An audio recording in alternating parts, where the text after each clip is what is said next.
तर विद्यार्थी मित्र पहा, कालच आपण डिस्कशन केलं की ही कट ऑफची चर्चा वायफळ आहे आणि त्याच अनुषंगाने आज मी तुम्हाला एक नवीन गोष्ट तुमच्यासाठी डिस्कस करण्यासाठी आलो होते.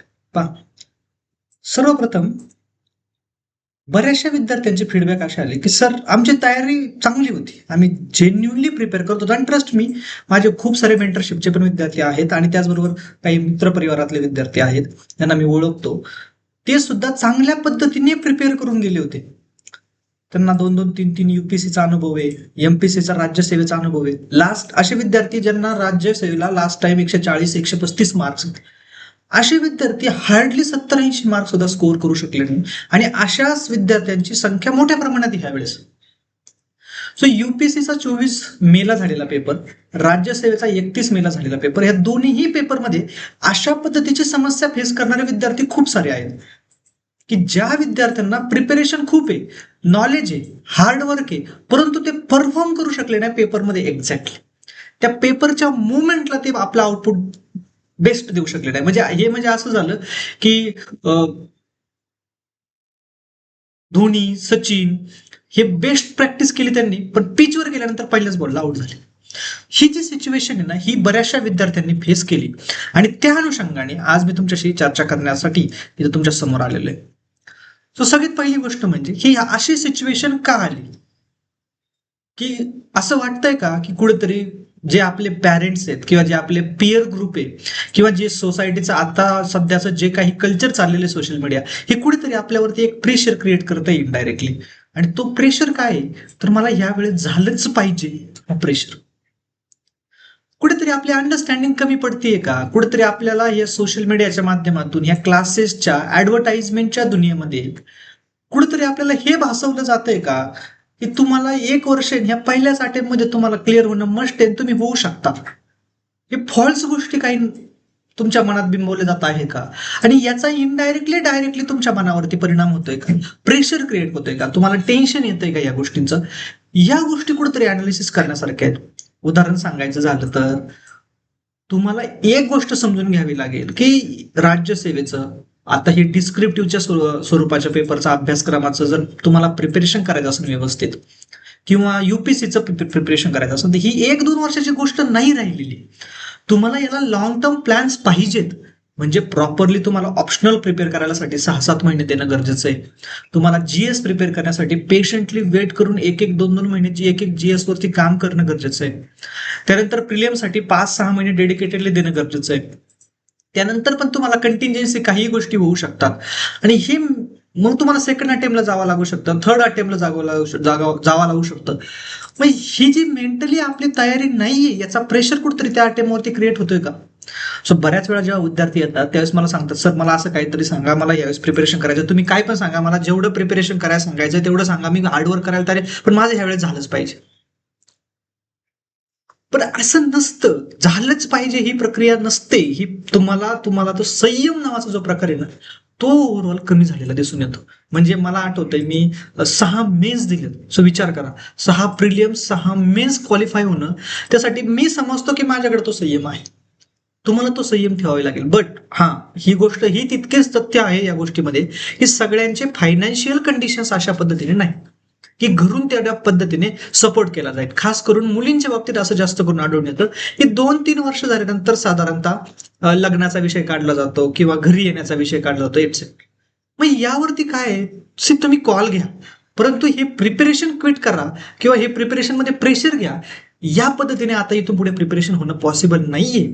कारण एक गोष्ट युपीएससी आणि एमपीएससी आयोगाने दोघांनीही जाणून दाखवून दिली की तुम्हाला पेपरच्या वेळेस काय गरजेचं असणार आहे ना, तर ते म्हणजे सगळ्यात म्हणजे मेंटल स्टॅबिलिटी. तुम्हाला मेंटली खूप स्ट्रॉंग असावं लागणार आहे. ठीक आहे, एक सेकंड. येस. सो तुम्हाला मेंटली स्वतःला खूप स्टेबल ठेवणं गरजेचं आहे, खूप स्ट्रॉंग ठेवणं गरजेचं आहे आणि ते तुम्हाला स्ट्रॉंग ठेवावं लागणार आहे. म्हणजेच काय, इथून पुढे फक्त नॉलेज, पुस्तकं, रट्टा, पाठांतर करणे, चांगल्या पद्धतीचे अनालिसिस करणे, उत्तर लेखनाची प्रॅक्टिस करणे, यापुरत्या आता काही गोष्टी मर्यादित राहिलेल्या नाही. तुम्हाला आता ती मेंटल स्टॅबिलिटी गेन करणं, तो इमोशनल क्वेश्चन जो म्हणतो आपण, तो इमोशनल इंटेलिजन्स, की ज्याच्यामध्ये इमोशन्स मॅनेज करायला शिकतो आपण. ते इमोशन मॅनेज, आणि ही इमोशन कोणती, ही स्ट्रेस इमोशन आहे, ही तणावाची, की ज्या सगळ्या गोष्टींचं एक सोसायटल प्रेशर क्रिएट झालेलं. आणि ही प्रेशर खूप साऱ्या प्रकारचं आहे. याच्यामध्ये मी अनालिसिस करणारच आहे निश्चितच. सो हे झालं ह्या स्वरूपाचं प्रेशर, की ह्या अटेम्प्टमध्ये झालंच पाहिजे. दुसऱ्या स्वरूपाचं प्रेशर आहे नक्कीच घरचा प्रेशर असतं, की झालं पाहिजे. तर तुम्हाला काय करावं लागेल, तुम्हाला अधिकारी व्हायचंय. सो घरच्यांना व्यवस्थित समजून सांगावं लागेल, की जर मी अधिकारी झालो तर सगळ्यात जास्त बेनिफिट तुमचा आहे, सगळ्यात जास्त खुश तुम्ही असणार आहात, सगळ्यात जास्त उड्या तुम्ही मारणार आहात, सगळ्यात जास्त नातेवाईकांमध्ये तुम्ही मिरवणार आहात, की माझा मुलगा माझा मुलगी IAS ऑफिसर झाला किंवा ऑफिसर झालाय. तर तुम्हाला त्यासाठी थोडासा त्याग करावा लागेल. आणि तो त्याग आहे तुमचा फक्त पेशन्स. तुम्हाला पेशन्स ठेवावे लागतील. आता पहा, ह्या पेशन्सच्या नावाखाली, संयमाच्या नावाखाली दुसऱ्या गोष्टी टाइमपास नाही करता, घरी निघायचं. नाहीतर मी पेशन्स आहे सर म्हणल्या 3 वर्ष लागणार आहे, मग निवांत राहा 2 वर्ष, मग शेवटच्या वर्षी टेन्शन मध्ये घ्या, असं नसते. 3 वर्ष कंटिन्युअस एफर्ट्सची गरज आहे. सो डिसहर्टंड होऊ नका. हे सेकंड रिझन असू शकतं फॅमिली प्रेशर. राहिली गोष्ट फायनान्शियलची, ही आता पुण्यात राहून फायनान्शियल सस्टेनेबल होत नाही. तर ट्रस्ट मी, भरपूर सारे आता ऑप्शन्स अवेलेबल आहेत ऑनलाईन. सगळ्या गोष्टी ऑनलाईन अवेलेबल असल्यामुळे तुम्ही आता घरी जाऊन सुद्धा चांगल्या पद्धतीने प्रिपेअर करू शकता, ज्यांच्या घरी ती कंडिशन आहे तशा पद्धतीने. किंवा तालुक्याच्या ठिकाणी सुद्धा आता सगळ्या ठिकाणी लायब्ररीज ओपन झाल्यात, छोट्या छोट्या रूम्स, आणि हे स्वस्त, ते अफोर्डेबल आहे. 2-2 हजार मध्ये मेस मिळते, 2-3 हजारामध्ये 1 BHK फ्लॅट मिळतात, जिथे 4-5 जण आरामात राहतात. सो इथे तुम्हाला फायनान्शियली कदाचित अफोर्डेबल होईल चांगल्या पद्धतीने, आणि तुम्हाला घरी हेल्प करायची असेल तर ती सुद्धा होऊ शकते. सो जेणेकरून तुम्हाला फायनान्शियल बर्डन येणार नाही. तिसरी गोष्ट नक्कीच रिलेशनशिप्स. मित्रमैत्रिणींचा प्रेशर क्रिएट व्हायला लागले. रिलेशनशिप म्हणजे तुमच्या डोक्यात तेवढंच येतं, माझ्या डोक्यात मैत्रीची पण रिलेशनशिप आहे. सो तुमच्या डोक्यामध्ये तो प्रेशर क्रिएट व्हायला लागला, की कदाचित आपल्या फ्रेंड्सचं व्हायला लागले, कदाचित आपल्याला फ्रेंड्स सोबत फ्रेंडशिप टिकून ठेवायची असेल तर यावेळेस होणं गरजेचं आहे. ह्या टाईपने सुद्धा प्रेशर क्रिएट व्हायला लागलेत, आणि याची खूप सारी उदाहरणं समोर येतात. ते खास करून हे मुलांच्या डोक्यात जास्त आहे, की आपल्याला बाई फ्रेंडशिप टिकून ठेवायची असेल तर ह्यावेळेस क्लिअर करणे आणि काहीतरी पाऊल पुढचा नेक्स्ट स्टेप घेणे, अदरवाईज नाही. म्हणून मग प्रेशर. आणि मग या प्रेशरमध्ये काय होतंय, ज्या वेळेस तुम्ही एक्झामला फेस करायला जाताय, त्या एक्झाम मध्ये समोर तुमच्या पहिल्यांदाच टफ क्वेश्चन आले का तुम्ही फेल, तुमची मेंटल स्टॅबिलिटी हल्ली, की तुमचा परफॉर्मन्स डाय. आणि म्हणून ह्या वेळेस आपण मेंटरशिप मध्ये काय करणार आहे, मंथली अशा पद्धतीने. म्हणजे इतक्या वर्ष माझा सुद्धा या गोष्टींवरती विश्वास नव्हता, आणि हे कुठल्याही प्रकारे इन्स्पिरेशनल लेक्चर नाही की तुम्हाला इन्स्पिरेशन देतो अभ्यास करण्यासाठी, बिलकुल नाही. ज्याच्याने होत नाही तरी घरी जा. माझं डायरेक्ट म्हणणं असतं, बॅग उचलायचे, घरी निघायचे, वेळ स्वतःचा वाया घालायचा नाही, घरच्यांचा घालायचा नाही, पैसे नाही वाया घालायचे, काहीतरी लाईफ मध्ये प्रोडक्टिव्ह करायचं. सो मी एका गोष्टीने कन्व्हिन्स झालोय, की तुम्हाला आता काय करणं गरजेचं आहे, रादर दॅन द इन्स्पिरेशन घेण्यापेक्षा, हे लेक्चर करण्यापेक्षा स्किल, कोणते ना कोणते स्किल गेन करायला शिका. आणि आजच्या जगामध्ये मी सांगेल, video editing, reels making, content making, editing, ह्या स्किल्सला फार महत्व आहे. Trust me. तुम्ही जेव्हा कंटेंटच्या दुनियेत असाल ना, मग हे कोणते कंटेंट असू द्या, ऑडिओ व्हिज्युअल कंटेंट असू द्या, रिटर्न कंटेंट असू द्या, तुम्ही ब्लॉग्स लिहा, तुमचे ओपिनियन शेअर करा. जसं मी आता बोलतोय, हे ओपिनियन्स तुम्ही शेअर करू शकता सरळ ब्लॉगमध्ये. माझं टार्गेट नाही ते ब्लॉग लिहिण, कारण मला ऑलरेडी टीचिंग मधून वेळ मिळत नाही, पण हे विद्यार्थ्यांसाठी करतो. बट तुम्ही करू शकता. आज पाहायला गेलं तर मी कोणत्या टाईपचे स्किल सेट घेतलेत बघा. मी आज स्वतःचे व्हिडिओ स्वतः एडिट करतो, स्वतःचं कंटेंट स्वतः बनवतो, स्वतःचं कंटेंट स्वतः एडिटिंग करू शकतो, सगळ्या गोष्टी करू शकतो. पोस्टर्स बनवू शकतो, ते रील्स टाकू शकतो, इन्स्टा, युट्यूब एटसेट्रा, लेक्चर्स घेऊ शकतो, ट्रान्सलेशनचा कंटेंट मी चांगल्या पद्धतीने करू शकतो. सो जेणेकरून answer writing copies 10,000 11,000 plus answer writing copies झालेल्या आहेत माझ्या. मेंटरशिप करू शकतो. हे कशामुळे तुम्ही असं नाही सर, हे सगळे स्किल एकाच डोमेनशी रिस्ट्रिक्टेड नाही. मी एक्सप्लोर करून बघितलंय. मी पॉलिटिकल कन्सल्टन्सीमध्ये पण एक्सप्लोर करून बघितलंय, की येस, पॉलिटिकल कन्सल्टन्सीमध्ये सुद्धा त्यांना मी चांगल्या प्रकारे अनालिसिस करून देतो. मी हे दिलेलं पण आहे. सांगण्याचं उद्दिष्ट माझं एवढंच होतं, की तुम्हाला स्किल्स घ्यावे लागणार आहे तुमच्या प्रिपरेशनमध्ये. सोबत प्रिपरेशन करत असताना ते स्किल्स तुम्हाला काय हेल्प करणार आहे, ते तुम्हाला हेल्प करणार आहे मेंटली तुम्ही स्टेबल राहण्यासाठी.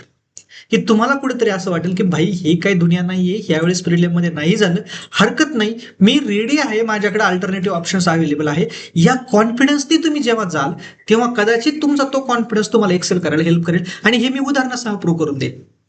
फॉर एक्झाम्पल, एक स्टुडंट आहे आपले, की ज्यांनी आतापर्यंत राज्यसेवेचा कधीच अभ्यास केलेला नाही. कदाचित त्यांना राज्यसेवेमधले किती टॉपिक्स आहेत, कोणते सब्जेक्ट्स आहेत, ते क्वेश्चन किती येतात, काही अभ्यास केला नाही. त्या पर्सननी 65-75 मार्क्स आणले. हे कशामुळे शक्य झालं? दोन गोष्टींमुळे. पीवायक्यूचं अनालिसिसचं हेल्प झालं आणि दुसरी गोष्ट म्हणजे कॉन्फिडन्स. कशावर कॉन्फिडन्स होता? कॉन्फिडन्स होता की मला नाही झालं तरी काही प्रॉब्लेम नाही, मला अजून प्रिपरेशन चालू करायचंय. ठीक आहे. सो मला फक्त टेस्ट करून बघायचं ह्यावेळेस मला काय मार्क्स येतात, मी कुठे राज्यसेवा मला समजते का, पेपरचा फील घ्यायचा आहे, जस्ट एवढं ऑब्जेक्टिव्ह होतं. पण तो कॉन्फिडन्स होता की नाही झालं तरी चालेल आणि तो पर्सन एक्सेल करून आला.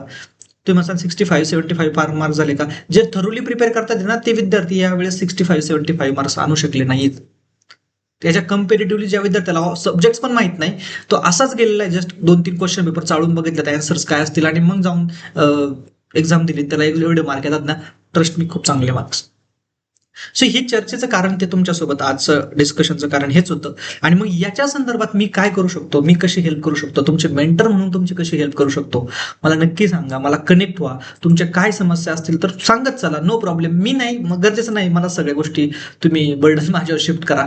तुमचं कोणीतरी एक पेअर ग्रुप असेल, त्याच्यामध्ये जो कोणी एक पर्सन असेल, रिलेटिव्ह असेल, त्याच्याशी ह्या गोष्टी शेअर करत चला, जेणेकरून तो तुमच्याशी पाठीशी असेल ना. फॉर एक्झाम्पल, मी ऑलवेज माझं हे जे सक्सेस आहे त्याचं क्रेडिट मी माझ्या आतापर्यंत जर्नीच्या माझ्या भावाला देत असतो, की तो मला नेहमी सांगत असायचा की भाई नाही काय झालं ना, लोड नको घेऊ, मी तुझ्या पाठीमागे, आयुष्यभर तुला तसं सांभाळावं लागलं तरी चालेल, मी आहे पाठीमागे. ही गोष्ट मला एक कॉन्फिडन्स देत होती की ठीक आहे, नाही काय झालं तर आहे ना, मी त्या कॉन्फिडन्समध्ये एक्झाम क्लिअर होत होते. सो आज ही कॉन्फिडन्सची गेम फार महत्वाची वाटायला लागली मला. कारण का, आता तुम्हाला जेवढं तुमचं नॉलेज पाहिजे, जेवढं हार्डवर्क पाहिजे, त्याच्यासोबत तुम्हाला काय पाहिजे, तर तुम्हाला तुमची वेलबिंग सुद्धा महत्वाचे आहे हे लक्षात गेलं. आणि ते मला समर्पण, म्हणजे हेल्थ चांगली राहणं, मेंटली तुम्ही स्ट्रॉंग राहणं. आणि मेंटली स्ट्रॉंग कशामुळे राहू शकता? Stay away from the social media. Social मीडियाचा आयदर प्रोडक्टिव्ह यूज करा किंवा यूज नका करू. अगदी माझा व्हिडिओ पाहिला तरी चालेल, मी सांगतो. पण सोशल मीडिया, ऑब्विसली हा सोशल मीडियाचा कंटेंट नाहीये. सोशल मीडियाचा कंटेंट म्हणजे जे रील्स आहेत ना एंटरटेनमेंटसाठी, जे तुमचं माइंड कॉन्सन्ट्रेशन लूज करतात आणि तुम्हाला फॉल्स होप देण्याचं कारण, फॉल्स होप देतात, हे मेजर रिझन आहे तुमच्या माइंडमध्ये स्टॅबिलिटी डिस्टॉर्ट होण्याचं. सो म्हणून माझी सगळ्यांना या पद्धतीने रिक्वेस्ट आहे की पुढच्या जे येणारे एक्झाम्स आहेत त्या एक्झामला तुम्हाला ग्रेसफुली, कॉन्फिडेंटली फेस करायचं असेल तर आजपासूनच तुमच्या मेंटल स्ट्रेंथवरती देखील काम करायला सुरुवात करा. आणि ती मेंटल स्ट्रेंथ कुठून येते? तर ती येते क्लॅरिटी. तुम्हाला काय करायचंय आयुष्यामध्ये याची क्लॅरिटी पाहिजे. फक्त कॉम्पिटेटिव्ह एक्झाम द्यायची आणि जी सुटेल ती याच्यामध्ये जाऊन नोकरी करायची, या पद्धतीने जर तुम्ही असाल तर फार रिअरली चान्सेस आहे की तुम्ही सिलेक्ट व्हाल. परंतु तुम्हाला जर क्लॅरिटी असेल की मला हेच करायचंय, यानंतर हेच करायचं, हा माझा प्लॅन बी आहे, हे झालं तर ठीक आहे, नाही तर हे करेल, ही जेव्हा क्लॅरिटी तेव्हा कॉन्फिडन्स आहे. कॉन्फिडन्स आहे तर मेंटल स्ट्रेंथ आहे, मेंटल स्ट्रेंथ आहे तर आउटपुट आहे. म्हणजेच काय, जेवढा अभ्यास केला ऍटलीस्ट तेवढं परफॉर्म तर करून या. मला ऍक्च्युली म्हणजे एवढे जेन्युन कॅन्डिडेट असं वाटतं, आजही वाटतं, हे IAS लेवलचे, यांचं हार्डवर्क बघता, यांचं हे डेप्युटी कलेक्टर यांना सिलेक्ट व्हायला पाहिजेत, हे सगळ्या गोष्टी बघता आजही वाटतं हे डिझर्व करत होते राज्यसेवा मेन्स देणं, यांना प्रिलियमला मार्क्स यायला पाहिजे होता. असे खूप सारे विद्यार्थी भेटतोय मी 2 दिवस झाले. पण डिसहार्टंड आहे. कशामुळं? सर तिथे जाऊन परफॉर्म नाही करू शकलो. कशामुळं? प्रेशर क्रिएट झालं. आउट ऑफ द बॉक्स काहीतरी गोष्टी आल्या, विचित्र गोष्टी आल्या, काहीतरी आर्टिफिशियली रिडिंग करून गेलो होतो, वन डे रिव्हिजन करून गेलो होतो, वन डे रिव्हिजन मध्ये दनादन पाठांतर करून गेलो होतो, तिथं जाऊन वेगळंच काहीतरी आलं. वन डे रिव्हिजननी सुद्धा मोठ्या प्रमाणात इथे गोष्टी कोलॅप्स केल्या तुमची मेंटल स्ट्रेंथ. की मी रिव्हिजन करून घेतो, मीच तुम्हाला शिकवतो, मीच तुम्हाला कंटेंट पण देतो, मी तुम्हाला रिकाम्या जागा भरायला पण देतो, हे घ्या बिक्युलेट, हे सगळं जेवढं दिलंय ना त्याच्या बदल्यात. आणि तुम्हाला काय वाटतं की 200 रुपये, नो प्रॉब्लेम, जावा आपल्या करून यायला काय, 200 रुपये आपण असं स्पेंड करतो. तुमच्या अँगलनी बरोबर आहे, पण विचार करा ना ते रिव्हेन्यू कितीच आहे त्याच्याबद्दल तुम्हाला माहित नाही, एक दिवस सेपरेटली व्हिडिओ टाकेल. बट हे सुद्धा कुठेतरी तुमच्यामध्ये प्रेशर क्रिएट करण्याचं काम करते. जिथं जिथं ज्या ज्या गोष्टी तुमच्यामध्ये प्रेशर क्रिएट करण्याचं काम करतात ना, स्टे अवे फ्रॉम इट, पूर्णपणे बाजूला राहा. फॉर एक्झाम्पल, कोणी क्लेम करतं की नाही हे माझ्या वन डे रिव्हिजन मधून चाललं. भाई तुमची वन डे रिव्हिजन नसती केली का, ते काय क्वेश्चन आला नसता का? आला असता. तो काय कुठे कुठून केलेला नसेल का? 100% केलेला असणार आहे ना कुठेतरी. काही बेसिक गोष्टी ज्या सगळेच शिकवतात ना. मी जर 150 एसे देत असेल, त्याच्यातले 4 एसे जर UPSC येत असतील आणि मग सांगत असेल की बघा माझ्या याच्यातून 4 एसे आले, तर ठीक, मग कसं समजायचं? मी जर आर्टिकल 1 पासून 100 पर्यंत, 300 पर्यंत सगळे आर्टिकल शिकवते, अख्खं लक्ष्मीकांत शिकवते, पेज ना पेज सगळं शिकवते, मग म्हणायचं नाही माझ्या काय लॉजिक आहे? अख्खं जिओग्राफीचं म्हणजे सगळं शिकवते आणि हे एका सब्जेक्टचं नाही, सगळ्या सब्जेक्ट बद्दल बोलते मी मोर. मी म्हणत नाही, माझं दुमत नाही तुम्हाला की रिव्हिजन वगैरे केली पाहिजे की नाही, it will help you, but it should not create pressure on you. तुमच्यावरती ते दबाव क्रिएट करता कामा नये. सो असा हा थॉट होता. सो याबद्दल नक्कीच तुमचं ओपिनियन मला कळवा की तुम्हाला काय वाटतं.